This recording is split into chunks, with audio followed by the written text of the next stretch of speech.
Hello दोस्तों, आज हम इंजीनियरिंग मैथमेटिक्स के डिफरेंशियल इक्वेशन सीरीज़ का नेक्स्ट टॉपिक पढ़ेंगे जिसका नाम है लीनियर डिफरेंशियल इक्वेशन। तो चलिए शुरू करते हैं कि सबसे पहले हम समझ लेते हैं कि लीनियर डिफरेंशियल इक्वेशन क्या होती हैं। लीनियर डिफरेंशियल इक्वेशंस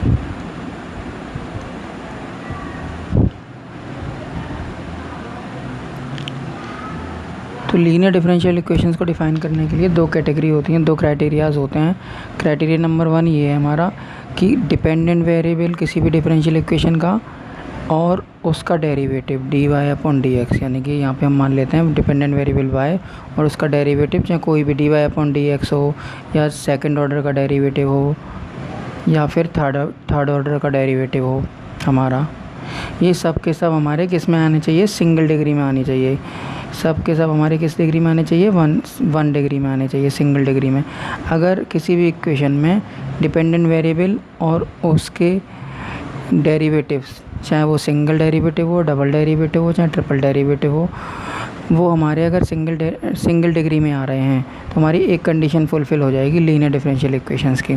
दूसरी कंडीशन हमारी क्या है, दूसरी कंडीशन ये है कि डिपेंडेंट वेरिएबल से y और उसका जो डेरिवेटिव है, चाहे सिंगल डिफरेंशिएशन, चाहे डबल डिफरेंशिएशन, चाहे triple differentiation, for example dy upon dx और d2y अपॉन dx स्क्वायर, कोई भी हो, इन दोनों का प्रोडक्ट्स नहीं होना चाहिए। फॉर एग्जांपल इस तरीके से हमारे टर्म नहीं होने चाहिए किसी भी इक्वेशन में, डिफरेंशियल इक्वेशन में, y dy upon dx, y d2y upon dx square, यानी कि डिपेंडेंट वेरिएबल और उसके डेरिवेटिव का प्रोडक्ट नहीं होना चाहिए। अगर ये होगा तो वो हमारी लीनियर डिफरेंशियल इक्वेशन नहीं होगी। तो अगर ये दोनों कंडीशन हमारी फुलफ़िल होती हैं तब हम किसी पार्टिकुलर डिफरेंशियल इक्वेशन को हम बोलेंगे कि वो डिफरेंशियल इक्वेशन हमारी लीनियर डिफरेंशियल इक्वेशन है। हम एग्जाम्पल ले लेते हैं तो उससे और क्लियर हो जाएगा कि लीनियर डिफरेंशियल इक्वेशन क्या होती हैं। जैसे हमने एक एग्जाम्पल लिया, dy upon dx is equal to x plus sine x। तो इसमें हमें क्लियरली दिख रहा है कि डिपेंडेंट वेरिएबल हमारा y है और उसका डेरिवेटिव dy अपॉन dx, उसका डिग्री कितना है, 1 हमारा। तो इसलिए हम इसको क्या बोलेंगे, ये हमारी हो जाएगी लीनियर डिफरेंशियल इक्वेशन। सिमिलरली एक एग्जांपल और हम लेंगे सेकंड ऑर्डर का, d2y upon dx square plus 6 dy upon dx plus 9y is equal to 0। इसमें भी हम देख सकते हैं कि हमारा डिपेंडेंट वेरिएबल और उसके डेरिवेटिव, चाहे वो डबल डेरिवेटिव हो चाहे सिंगल डेरिवेटिव हो, वो हमारे सब के सब कितनी डिग्री में है, 1 डिग्री में है। तो इसलिए हम इसको भी क्या बोल देंगे, लीनियर डिफरेंशियल इक्वेशंस बोल देंगे। यानी कि फिर से अगर हम रिवाइज़ करें तो ऐसी कोई भी डिफरेंशियल इक्वेशन जिसमें डिपेंडेंट वेरिएबल और उसके डेरिवेटिव सिंगल डिग्री में होने चाहिए और उन दोनों का प्रोडक्ट भी नहीं होना चाहिए, डिपेंडेंट वेरिएबल और उनके डेरिवेटिव का प्रोडक्ट नहीं होगा किसी पार्टिकुलर इक्वेशन में, तो हम उस इक्वेशन को बोलेंगे कि वो इक्वेशन हमारी लीनियर डिफरेंशियल इक्वेशन है। तो I hope linear differential equation का कॉन्सेप्ट आपको समझ में आ गया होगा क्लियरली। ना हमारा नेक्स्ट टॉपिक है नॉन लीनियर डिफरेंशियल इक्वेशन। ये हमारा लीनियर डिफरेंशियल इक्वेशन का अपोजिट टॉपिक है, डिफरेंशियल इक्वेशन। तो इसकी डेफिनेशन भी हमारी सिंपल है,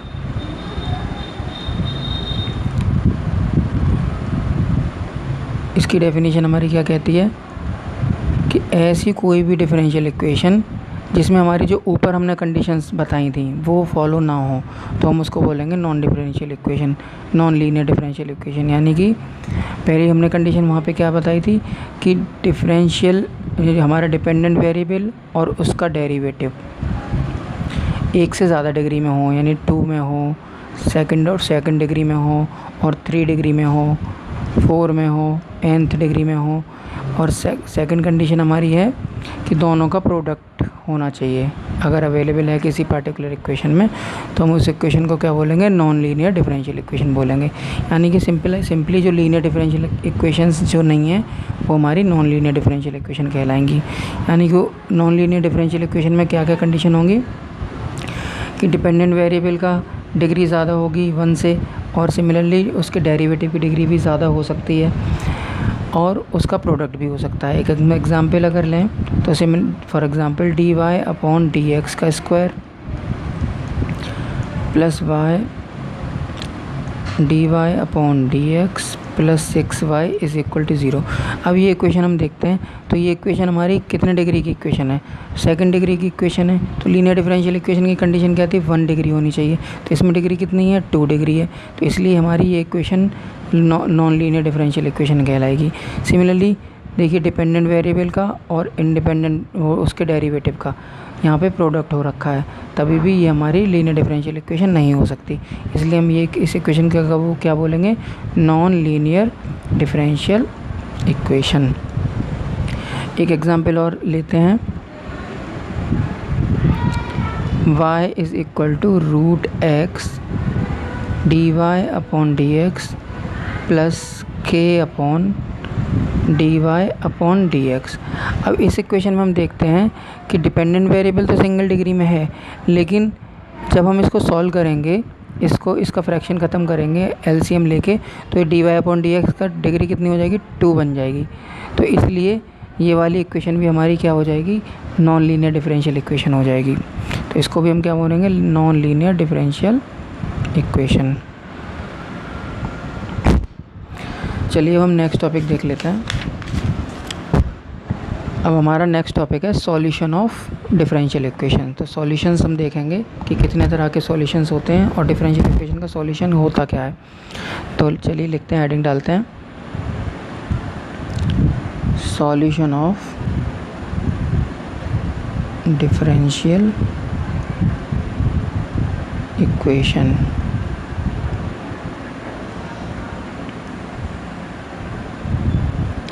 तो सबसे पहले इसकी डेफिनेशन देख लेते हैं कि सॉल्यूशन ऑफ डिफरेंशियल, सॉल्यूशन होता क्या है किसी भी डिफरेंशियल इक्वेशन का। तो ये हमारा सॉल्यूशन सिंपली क्या होता है कि डिपेंडेंट वेरिएबल और इंडिपेंडेंट वेरिएबल का ये हमारा रिलेशन होता है। इंडिपेंडेंट वेरिएबल में एक रिलेशन होता है। क्या होता है? एक रिलेशन होता है। अब ये रिलेशन किस तरीके का होना चाहिए?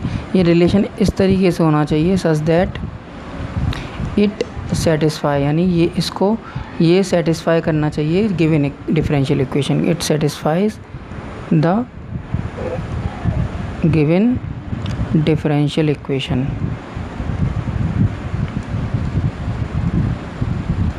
यानी कि सॉल्यूशन ऑफ डिफरेंशियल इक्वेशन क्या होता है कि ऐसा कोई भी रिलेशन डिपेंडेंट वेरिएबल और इंडिपेंडेंट वेरिएबल का, जिसको अगर हम गिवन डिफरेंशियल इक्वेशन में पुट करें, सब्स्टिट्यूट करें, तो वो उस इक्वेशन को सेटिस्फाई करेगी। सेटिस्फाई होने का मतलब क्या है कि जब हम उसको सब्स्टिट्यूट करेंगे इस रिलेशन को इक्वेशन में, तो LHS यानी लेफ़्ट हैंड साइड और राइट हैंड साइड इक्वेशन की दोनों बराबर आ जाएंगी।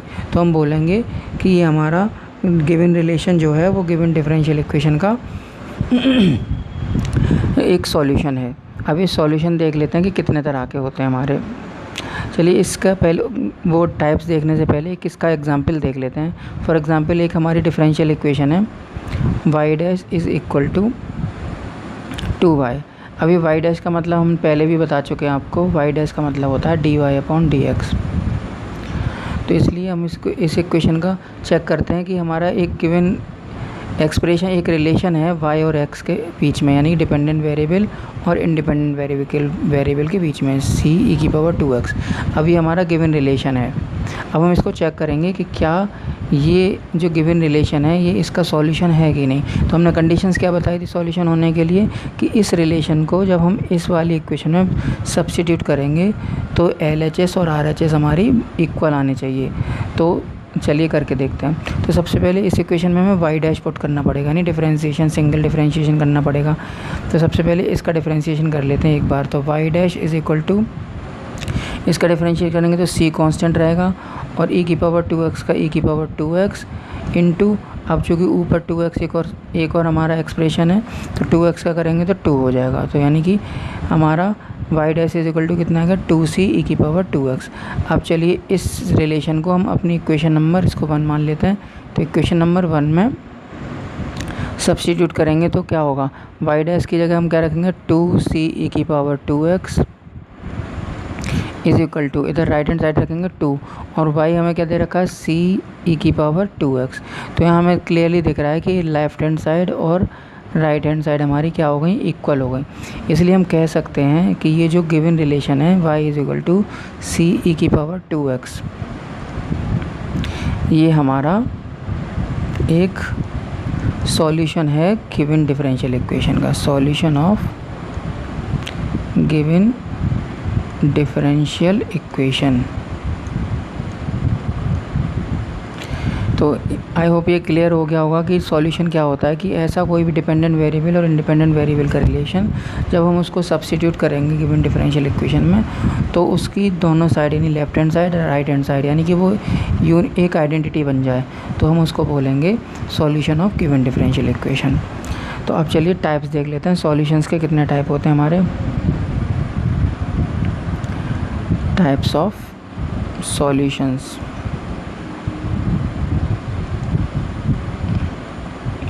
Of differential equations. तो अगर हम टाइप की बात करें तो मेनली 3 तरह के होते हैं। एक तो जनरल सॉल्यूशन होता है डिफरेंशियल इक्वेशन का,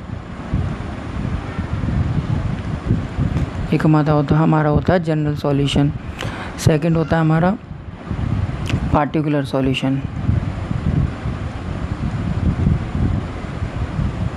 सेकंड होता है हमारा पार्टिकुलर सॉल्यूशन, और थर्ड होता है हमारा सिंगुलर सॉल्यूशन।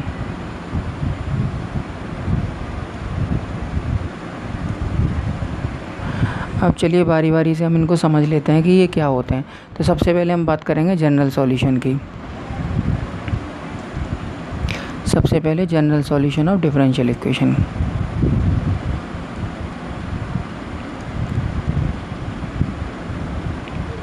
तो जनरल सॉल्यूशन क्या होता है कि ऐसा कोई भी relation between dependent variable and independent variable कि उसमें कोई ना कोई आर्बिट्रेरी कांस्टेंट अगर है, यानी कि ऐसा कोई रिलेशन जिसमें आर्बिट्रेरी कांस्टेंट्स हैं हमारे और वो गिवन डिफरेंशियल इक्वेशन को सेटिस्फाई कर रहा है, यानी लेफ़्ट हैंड साइड और राइट हैंड साइड हमारी इक्वल हो जा रही हैं, तो हम ऐसे सॉल्यूशन को हम क्या बोलेंगे, ये जनरल सॉल्यूशन है। जैसे अभी हमने ऊपर एक सॉल्यूशन लिया था, पहले गिवन इक्वेशन में क्या ली थी, y dash is equal to 2y ली थी, और इसका एक सॉल्यूशन हमने चेक किया था कि वो सॉल्यूशन क्या था, y is equal to c e की पावर 2x। तो ये हमारा क्या था, इस वाली इक्वेशन का जनरल सॉल्यूशन था। क्यों था, क्योंकि इसमें c की वैल्यू हमें पता नहीं है।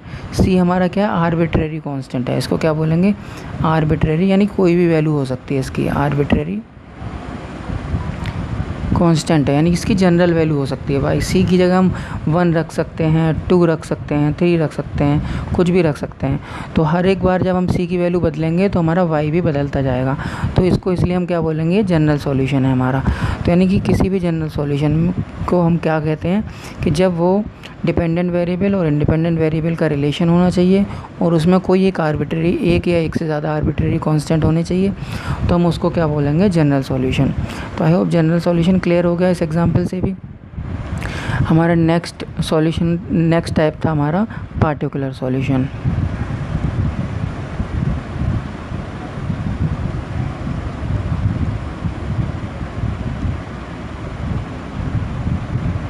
नेक्स्ट हमारा पार्टिकुलर सॉल्यूशन। तो इसको समझ लेते हैं कि पार्टिकुलर सॉल्यूशन क्या होता है। कि अभी हमने देखा था कि y इज इक्वल टू, ऊपर वाली इक्वेशन का y इज इक्वल टू सी ई की पावर 2x, ये क्या था, हमारा एक जनरल सॉल्यूशन था, जनरल सॉल्यूशन था।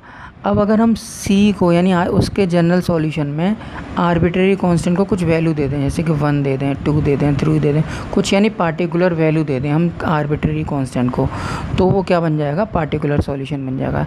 यानी कि हम कह सकते हैं कि किसी भी डिफरेंशियल इक्वेशन के जनरल सॉल्यूशन में जो आर्बिट्रेरी कांस्टेंट होता है, यानी c या b कुछ भी हो, आर्बिट्रेरी कांस्टेंट होता है, उसको जब हम पार्टिकुलर वैल्यू दे देते हैं, यानी कांस्टेंट्स वैल्यू दे देते हैं, जैसे 1, 2, 3, 2/3, 4/3, कुछ भी हम दे सकते हैं, तो ऐसे सॉल्यूशन को हम क्या बोलते हैं, पार्टिकुलर सॉल्यूशन। जैसे कि हम यहाँ पे अगर c को 2 दे दें, 2 वैल्यू दे दें, तो ये क्या बन जाएगा, y is equal to 2 e की पावर 2x, और c को 3 दे दें तो ये बन जाएगा 3 e की पावर 2x। तो ये जितने भी सॉल्यूशन हमारे बनेंगे, y is equal to 2 e की power 3x, y is equal to 3 की पावर 3x और 4 अगर हम रखें तो 4 e की पावर 2x। तो ये जितने भी हमारे सॉल्यूशंस बन रहे हैं हमारे, इन सब को हम क्या बोलेंगे, particular solution of differential equation.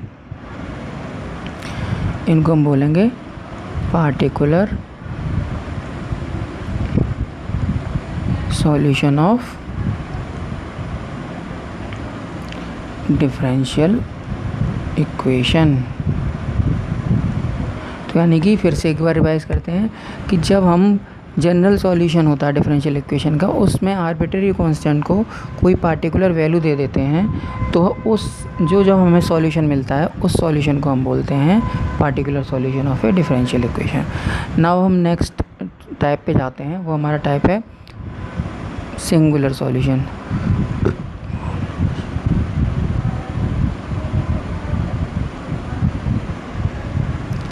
तो हम सिंगुलर सॉल्यूशन समझ लेते हैं। सिंगुलर सॉल्यूशन क्या होता है कि ऐसा कोई भी रिलेशन डिपेंडेंट और इंडिपेंडेंट वेरिएबल का जो यूनिक हो, यानी कि उसके अलावा और कोई डिफरेंशियल इक्वेशन का सॉल्यूशन ना हो, सिंगल सॉल्यूशन हो, तो उसको हम बोलते हैं सिंगुलर सॉल्यूशन। यूनिक सॉल्यूशन होना चाहिए, वो यूनिक सॉल्यूशन होना चाहिए, तो हम उसको बोलते हैं सिंगुलर सॉल्यूशन, यानी एक ही सॉल्यूशन होना चाहिए। तो हमारी इसकी कुछ कंडीशंस होती हैं कि सिंगुलर सॉल्यूशन की क्या कंडीशंस हो सकती हैं हमारी। तो पहली कंडीशन हमारी होगी कि इसको हमें जो यूनिक सॉल्यूशन हमें मिलेगा वो जो जनरल सॉल्यूशन में पार्टिकुलर वैल्यू देने के बाद नहीं मिलना चाहिए। यानी पहली कंडीशन ये है, it should not be general solution, यानी कि जनरल सॉल्यूशन नहीं होना चाहिए। दूसरी कंडीशन क्या है कि जनरल सॉल्यूशन में जो आर्बिट्रेरी कांस्टेंट होता है उसमें पार्टिकुलर वैल्यू दे के नहीं आना चाहिए, वो हमें यूनिक मिलना चाहिए। तो हम क्या बोलेंगे कि ऐसे सॉल्यूशन को सिंगुलर सॉल्यूशन बोलते हैं। यानी सिंपली अगर हम बात करें तो ऐसी कोई भी डिफरेंशियल इक्वेशन का सॉल्यूशन जिसमें सिर्फ एक ही सॉल्यूशन हो, इसके अलावा और कोई सॉल्यूशन ना हो, तो उसको हम बोलेंगे सिंगुलर सॉल्यूशन। तो आई होप तीनों सॉल्यूशंस आपको समझ में आ गए होंगे कि जनरल सॉल्यूशन क्या होता है, पार्टिकुलर सॉल्यूशन क्या होता है और सिंगुलर सॉल्यूशंस क्या होते हैं। चलिए अब हम नेक्स्ट टॉपिक पे चलते हैं। अब उसके बाद हम समझ लेते हैं आर्बिट्रेरी कांस्टेंट्स क्या होते हैं।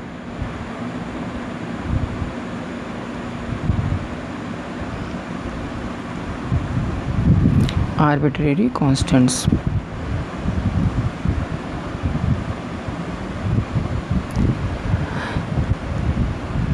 अब हमारा जनरली हमें जानते हैं कि हमने ऑर्डर और डिग्री देखा था डिफरेंशियल इक्वेशन का।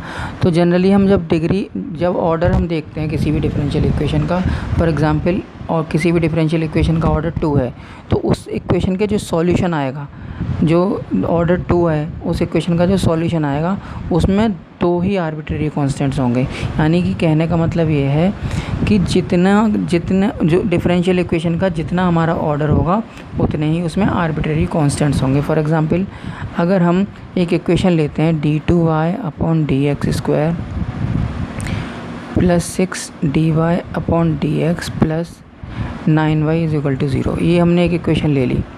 अब हमें पहले चेक करना है कि ये कितने ऑर्डर की डिफरेंशियल इक्वेशन, तो हमें क्लियरली दिख रहा है ये सेकंड ऑर्डर की डिफरेंशियल इक्वेशन है। तो अभी हमने बताया था कि जितने ऑर्डर की डिफरेंशियल इक्वेशन होगा उसके सॉल्यूशन में उतने ही हमारे आर्बिट्रेरी कांस्टेंट होंगे। तो इस इक्वेशन के सॉल्यूशन में 2 आर्बिट्रेरी कांस्टेंट्स होंगे। अगर हम जनरल की बात करें, फॉर एग्जांपल हम जनरल इक्वेशन लेते हैं dn/dxn + 5dn-1y/dxn-1 + 19y = 0। तो हमने एक इक्वेशन ये ले ली। तो ये हमारी इक्वेशन nth ऑर्डर की है। कितने ऑर्डर की है? nth ऑर्डर की इक्वेशन है हमारी ये। तो इसमें हम कह सकते हैं कि इस वाली इक्वेशन के सॉल्यूशंस में कितने आर्बिट्रेरी कांस्टेंट्स होंगे? n आर्बिट्रेरी कांस्टेंट्स होंगे इसके सॉल्यूशन में। तो आई होप क्लियर हो गया होगा कि जितने ऑर्डर की डिफरेंशियल इक्वेशन होगी उतने ही आर्बिट्रेरी कांस्टेंट होंगे हमारे उसमें। तो चलिए अब नेक्स्ट टॉपिक देखते हैं। अब हम इक्वेशंस को बनाना सीखेंगे। गिवन इक्वेशन हमें अलजेब्रा की इक्वेशन हमें दे रखी होगी उस इक्वेशंस की मदद से हम क्या करेंगे, डिफरेंशियल इक्वेशन को फॉर्म करेंगे, बनाएंगे। तो नेक्स्ट टॉपिक है हमारा formation of differential equation.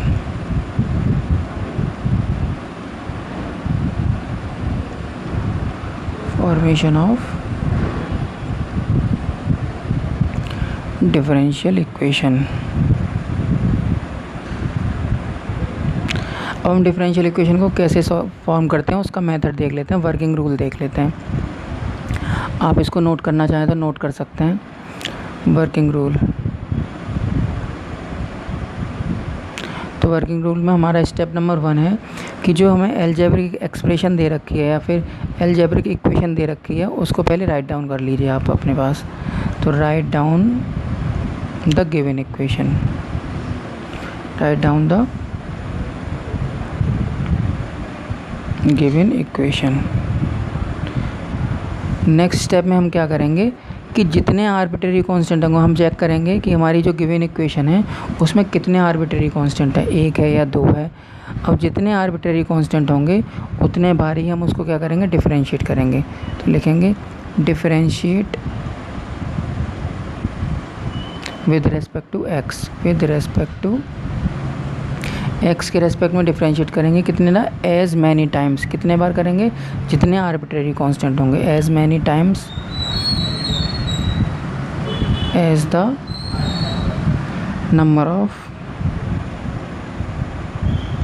Arbitrary constants, यानी कि उस हमारी इक्वेशन में जितने आर्बिट्रेरी कांस्टेंट्स होंगे उतने बार ही हम उसको डिफरेंशिएट करेंगे।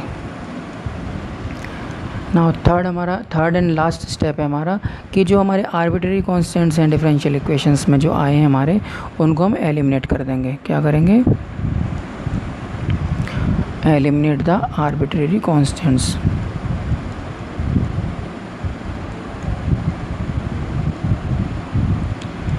हम जैसे ही आर्बिट्रेरी कांस्टेंट्स को एलिमिनेट करेंगे तो हमें रिक्वायर्ड हमारी डिफरेंशियल इक्वेशन मिल जाएगी। तो चलिए इसको हम एग्जांपल से समझ लेते हैं। अभी हम वर्किंग रूल इसलिए लिखा रहे हैं ताकि आप अपने नोट्स में नोट डाउन कर सको, ताकि एग्ज़ाम टाइम में आपको प्रॉब्लम ना हो। चलिए हम एग्जांपल देख लेते हैं। अब एक एग्जांपल है हमारा कि form the differential equation, differential equation of,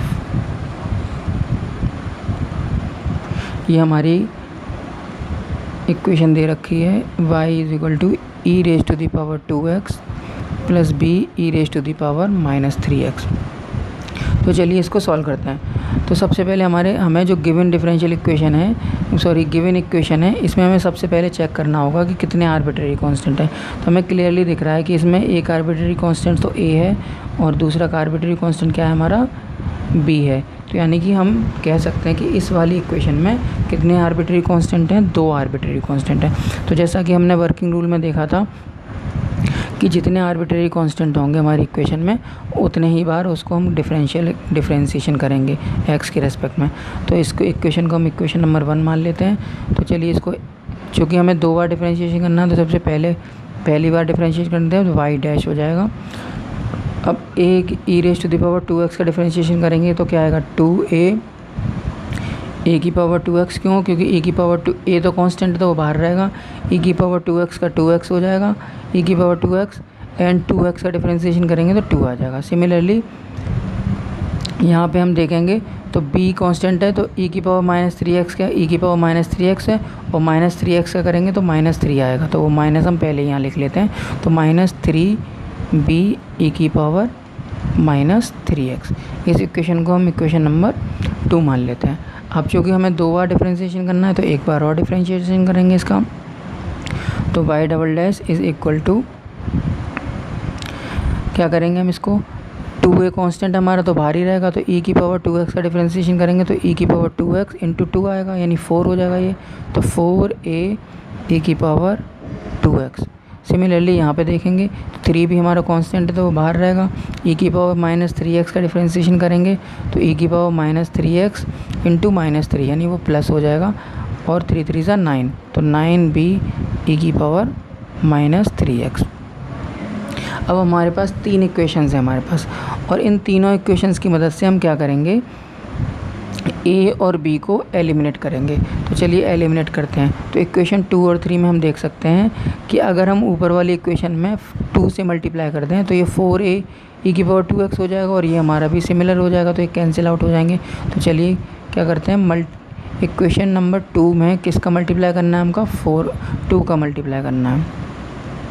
चलिए 2 का मल्टीप्लाई करेंगे तो इक्वेशन 2 जो हमारी वो क्या बन जाएगी, हमारी 2 बन जाएगी 2y dash is equal to 4a e⁻2x minus 6b e⁻−3x। इसको इक्वेशन नंबर 4 मान लेते हैं, और इक्वेशन 3 को साथ में लिख लेते हैं इसके। तो y double dash is equal to 4a e⁻2x plus 9b e⁻−3x। तो अब हम क्या करेंगे, इसको कैंसिल आउट करेंगे, तो साइन चेंज करेंगे तो प्लस का माइनस, माइनस करेंगे तो माइनस माइनस। तो अब इसमें से इसको घटाएंगे तो क्या बचेगा, 2y dash minus y double dash is equal to, ये तो कैंसिल आउट हो गया हमारा, तो यहाँ से बचेगा ये सेम है, तो ये हो जाएगा हमारा 9 और 6 कितना हो गया 15, तो माइनस 15b e⁻−3x। तो इसलिए हम क्या करेंगे, b को अलग कर लेंगे, तो b हमारा कितना आ गया 2y dash minus y double dash upon minus 15 e⁻−3x। तो ये हमारे पास b की वैल्यू आ गई। अब हम क्या करेंगे, b की वैल्यू इक्वेशन 2 या इक्वेशन 3 में से किसी में रख के हम क्या करेंगे, a की वैल्यू भी निकाल लेंगे। तो चलिए निकालते हैं।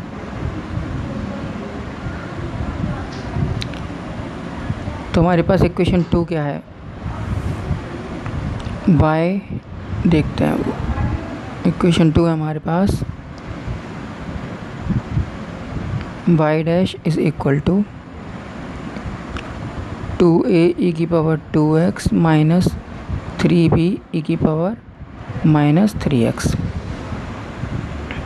अब हम क्या करते हैं, b को पुट करते हैं इसमें, तो y dash is equal to 2a e⁻2x minus 3b की जगह हम इसको पुट करेंगे तो 2y dash minus y double dash upon minus 15 e⁻−3x into e⁻−3x।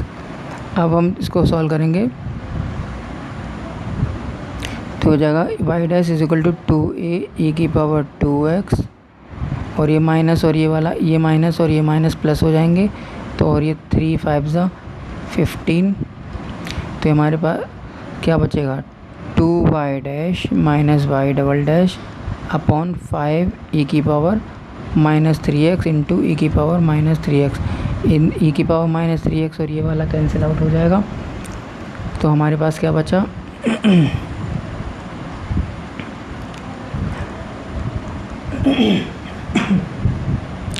y dash is equal to 2a e⁻2x plus 2y dash minus y double dash upon 5। अब हम यहाँ से a को अलग कर लेते हैं, तो ये जगह y dash minus 2y dash minus y double dash upon 5 is equal to 2a e⁻2x। तो हो जाएगा 5y डैश, एलसीएम लेंगे तो minus 2y dash plus y double dash upon 5 is equal to 2a e⁻2x। तो हमारा इसमें से इस 5 में से 2 गया तो 3y dash plus y double dash upon 5 is equal to 2a e⁻2x। अब हम यहाँ से a की वैल्यू निकाल सकते हैं, तो हमारी a की वैल्यू क्या हो जाएगी, a is equal to 3y dash plus y double dash upon 5 2 से 10, तो 10 e⁻2x।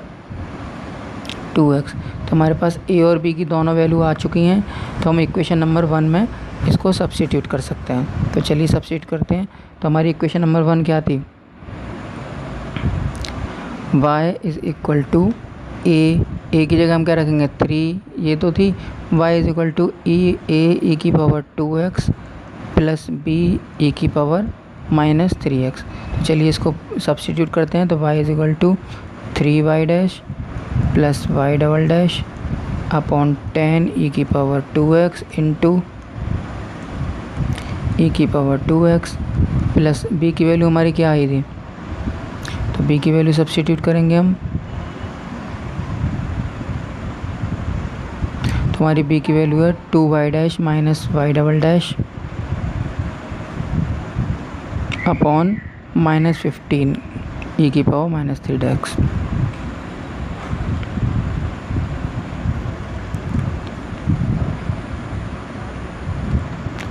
इसको देखते हैं b की वैल्यू।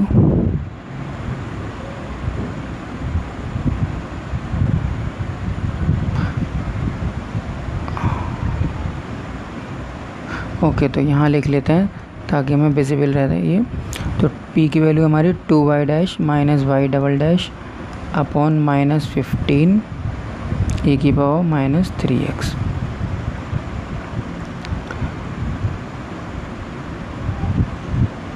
चलिए अब इसमें सब्स्टिट्यूट करेंगे हम। तो ये हमारा हो जाएगा 2y dash minus y double dash upon minus 15 e की power minus 3x into e की पावर माइनस 3x। इन दोनों से कैंसिल आउट हो जाएगा और इससे कैंसिल आउट हो जाएगा हमारा। तो हमारी इक्वेशन बनेगी y is equal to 3y dash plus y double dash upon 10 minus 2y dash minus y double dash upon 15। तो फाइनली हम देख सकते हैं कि इस वाली इक्वेशन में कोई भी आर्बिट्रेरी कांस्टेंट हमारा नहीं बचा। इसको और फर्दर रीऑर्गेनाइज कर सकते हैं, लेकिन हमारा फाइनल सॉल्यूशन यही रहेगा। तो हम कह सकते हैं कि इसमें कोई आर्बिट्रेरी कांस्टेंट नहीं है। तो ये हमारी उस जो हमें गिवन इक्वेशन दे रखी थी उसके हमने डिफरेंशियल इक्वेशन निकाल ली है। चलिए नेक्स्ट क्वेश्चन करते हैं।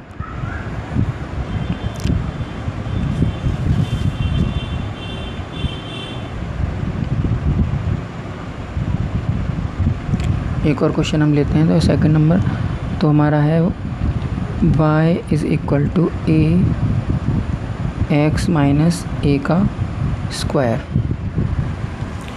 तो इसको क्या करेंगे, सबसे पहले हमें देखना पड़ेगा कि कितने आर्बिट्रेरी कांस्टेंट्स हैं। तो इसमें हमें क्लियरली दिख रहा है ए की आर्बिट्रेरी कांस्टेंट है जो कि ए है। तो इसको कितने बार डिफरेंशियल इक्वेशन करेंगे, एक ही बार डिफरेंशिएशन करेंगे, तो एक ही बार। तो चलिए करते हैं y dash is equal to a और ये इसका करेंगे तो 2 इधर आ जाएगा, तो 2x माइनस ए और अंदर करेंगे तो 1 माइनस 0 हो जाएगा, तो वो लिखने की ज़रूरत नहीं है। तो हमारी differential equation y dash is equal to 2। अब चूँकि हमें क्या करना है, नेक्स्ट स्टेप में a को एलिमिनेट करना है। तो सबसे पहले क्या करेंगे, a को आइसोलेट करते हैं। तो हम अगर इसको इक्वेशन नंबर 1 और इसको इक्वेशन नंबर 2 मान लें तो क्या कर सकते हैं, हम इन दोनों को डिवाइड कर देंगे। तो इक्वेशन 1/2 करते हैं। तो हमारी इक्वेशंस क्या बन जाएंगी, y/y dash is equal to a/2a x minus a square upon x minus a. तो ये हमारा बनेगा 1/2 x माइनस ए। तो यानी कि हम कह सकते हैं y/y dash is equal to x minus A upon 2। इसको फर्दर सॉल्व करेंगे हम, तो ये हमारा बन जाएगा 2y/y dash is equal to x minus a. अब ए को अगर अलग करें हम तो a इज़ इक्वल टू हो जाएगा x माइनस 2y/y डैश। तो इसलिए a की वैल्यू कितनी आ गई हमारी, अगर इसको एलसीएम लेके सॉल्व करें तो xy dash minus 2y/y dash. अब इस a को हम क्या करेंगे, किसी भी इक्वेशन में आप चाहें इक्वेशन 2 या इक्वेशन 1 में आप सब्स्टिट्यूट कर देते हैं। तो चलिए हम इक्वेशन 2 में इसको सब्स्टिट्यूट करेंगे। तो y dash is equal to 2xy dash minus 2y upon y dash bracket x minus a क्या हमारा xy dash minus 2y upon y dash. तो चलिए इसको रीऑर्गेनाइज करते हैं तो y dash is equal to, ये हो जाएगा हमारा 2x y dash minus 2y upon y dash. LCM लेके करेंगे तो x y dash minus x y dash plus 2y upon y dash. तो इन दोनों से कैंसिल आउट हो गया, तो हमारा बचा y dash is equal to 2x y dash minus 2y into 2y, यहाँ से जो 2y बचा वो अपॉन नीचे वाई डैश स्क्वायर हो जाएगा। अब इसको अगर हम क्रॉस मल्टीप्लाई करें तो हमारा हो गया y dash cube is equal to 4y x y dash minus 2y। ये हमारी फाइनल डिफरेंशियल इक्वेशन बन गई गिवन इक्वेशन की। तो आई होप आपको फॉर्मेशन ऑफ डिफरेंशियल इक्वेशन आ गया होगा समझ में कि हम क्या करते हैं। सबसे पहले इक्वेशन को लिखते हैं, फिर हमें चेक करना होता है कि उसमें कितने आर्बिट्रेरी कांस्टेंट्स हैं। जब हमें आर्बिट्रेरी कांस्टेंट पता चल जाएं उतने ही बार हम उसको डिफरेंशिएट करते हैं, और डिफरेंशिएट करने के बाद उन इक्वेशंस में से हम आर्बिट्रेरी कांस्टेंट्स को एलिमिनेट कर देते हैं। तो हमें जो फाइनल इक्वेशन मिलती है उसको हम क्या बोल सकते हैं, डिफरेंशियल इक्वेशन बोल सकते हैं उस इक्वेशन की। चलिए अब हम नेक्स्ट टॉपिक पे चलते हैं।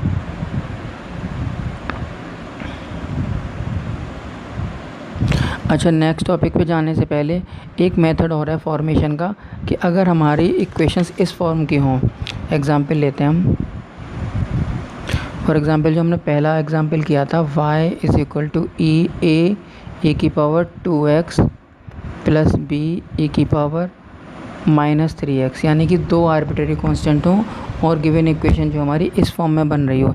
तो इसको हम अगर हम स्टैंडर्ड फॉर्म में बनाएं तो ए की power 2x plus b a की power minus 3x minus y is equal to 0। तो इसको इक्वेशन को फॉर्म करने का एक और तरीका है डिफरेंशियल इक्वेशन। तो हम क्या करेंगे, उसको बोलते हैं डिटर्मिनेंट मेथड। तो डिटर्मिनेंट मेथड में हम क्या करते हैं, जो हमारे कांस्टेंट्स होते हैं उनके कोफिशिएंट्स को डिटर्मिनेंट में लिख लेते हैं। तो जैसे यहाँ पे ए का कोफिशिएंट कितना है, ए की पावर 2x है तो यहाँ लिख लिया। बी का कांस्टेंट कितना, बी का कोफिशिएंट कितना है, ए की पावर माइनस 3x हमने यहाँ लिख लिया। और ये हमारा जो फाइनल कांस्टेंट होता है लास्ट में वो हमने यहाँ लिख लिया। अब हम क्या करते हैं, हम चेक करते हैं कि कितने कांस्टेंट से हमारे दो आर्बिट्रेरी कांस्टेंट हैं। तो इन जो ये जो हमने टर्म्स लिखे हैं डिटर्मिनेंट में, इनको दो बार डिफरेंशिएट करते हैं। तो चलिए ए की पावर 2x को डिफरेंशिएट करेंगे तो 2 ए की पावर 2x हो जाएगा। इसको एक बार और करेंगे इसके नीचे तो हो जाएगा 4 ए की पावर 2x। सिमिलरली इसको करेंगे तो हो जाएगा माइनस 3 ए की पावर माइनस 3x। इसको एक बार और करेंगे तो हो जाएगा 9 ए की power minus 3x।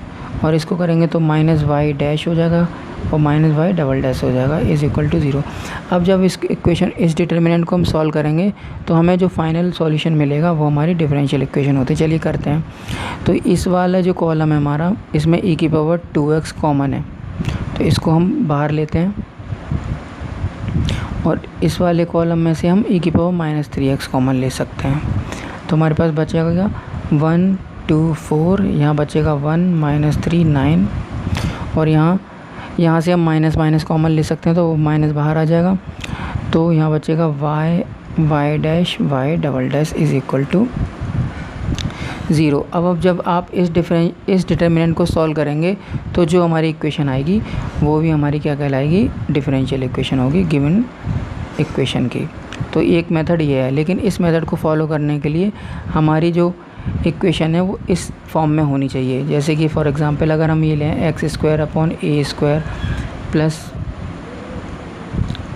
Y square upon b square is equal to 1, ये एलिप्स की इक्वेशन है।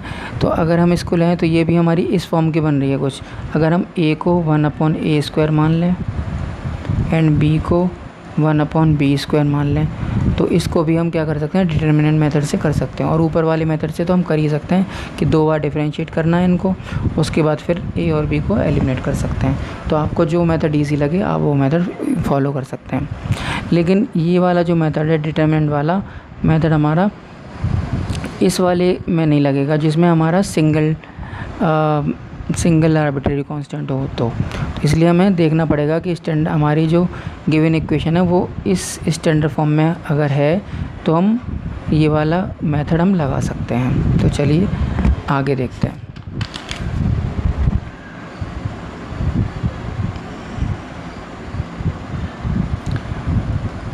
नेक्स्ट टॉपिक है हमारा solution of differential equation of first order and first degree, यानी कि डिफरेंशियल इक्वेशन जो फर्स्ट ऑर्डर की और फर्स्ट डिग्री की है उनके सॉल्यूशंस देखते हैं अब हम।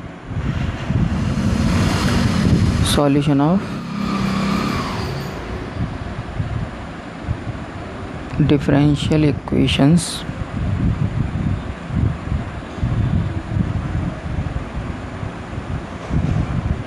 ऑफ फर्स्ट ऑर्डर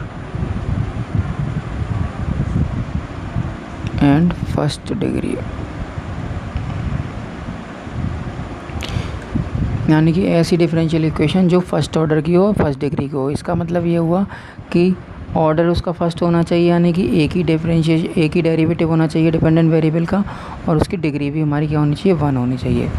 तो उसके सॉल्यूशंस देख लेते हैं। तो सबसे पहले इन इक्वेशंस को, यानी ऐसी डिफरेंशियल इक्वेशन जिनका ऑर्डर 1 हो और डिग्री 1 हो, इनको हम जनरल फॉर्म में कैसे लिख सकते हैं। इसकी जनरल फॉर्म होती है हमारे dy/dx is equal to f(x, y) upon g(x, y)।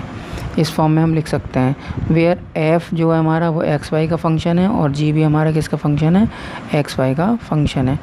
इसको एक और तरीके से लिख सकते हैं हम m dx plus n dy is equal to 0, जहाँ where m and n, m और n जो हमारे किसके फंक्शन हो जाएंगे, x एंड y के। यानी कि सिंपली हम क्या कहना चाह रहे हैं कि m जो हमारा फंक्शन है x y का एंड n जो फंक्शन हमारा x y का। तो यानी कि जनरल हमारी फॉर्म जो होती है सिंगल ऑर्डर डिफरेंशियल इक्वेशन की और सिंगल डिग्री डिफरेंशियल इक्वेशन की, वो इस तरह से होती है हमारी।